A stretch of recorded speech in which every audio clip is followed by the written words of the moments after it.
Hera Sadiku, mirë se erdhe moj.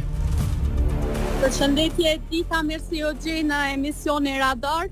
Unë aktualisht... gjithë ky zjarr është prap moj. Qa ka ndodhur Hera? Në vendin e ngjarjes, ku është djegur një objekt i kompanisë Elita, e cila merret me drurin, me përpunimin e drurit. Ende nuk dihen informacione zyrtare se për çfarë arsye, cilat janë shkaqet që kjo objekt është djegur. Mirë po, si që përshëni flokët nuk po shuen led dhe tashmë kanë sjellë edhe cisterna për pikjen e zjarrit, kanë ndërhyrë edhe zjarrtheksët dhe gjithashtu edhe policia janë në vendin e ngjarjes. Pa bazë, Era, disa prej dëgjuesve na thanë që kanë pa edhe ambulanta aty afër. A ka të lënduar, a ka pas punëtor? Sipas policisë së Ferizajt nuk ka asnjë të lënduar, sepse unë kam komunikuar paraprakisht me zëdhënësin e policisë për rajonin e Ferizajt.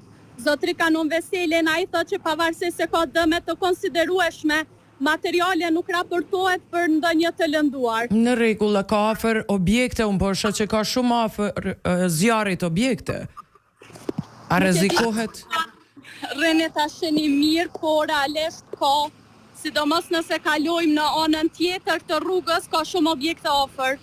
Ndoshta edhe mund t'i shihni atje punëtorë cilët janë të angazhuar për pikjen e zjarrit.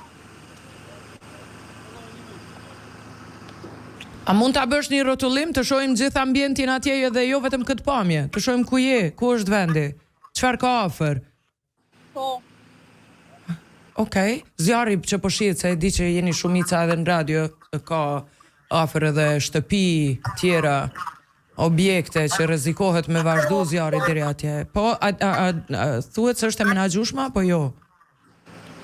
Aktualisht nuk ka informacione, por po bëjnë të pamundurën që ta fiken. Përveç zjarrtheksëve kanë ardhur do të thotë edhe kompani private me cisterna që të mundohen ta menaxhojnë sa më shpejt situatën. Bojra, ne do të kthehemi prapë te ti. Faleminderit shumë për këtë lidhje direkte në Radar. Faleminderit Edita, unë do të qëndroj këtu edhe për pak minuta derisa të shohim se çka do ndodhe nëse do të arrihet që të menaxhohet floka. Faleminderit shumë, miru pafshim.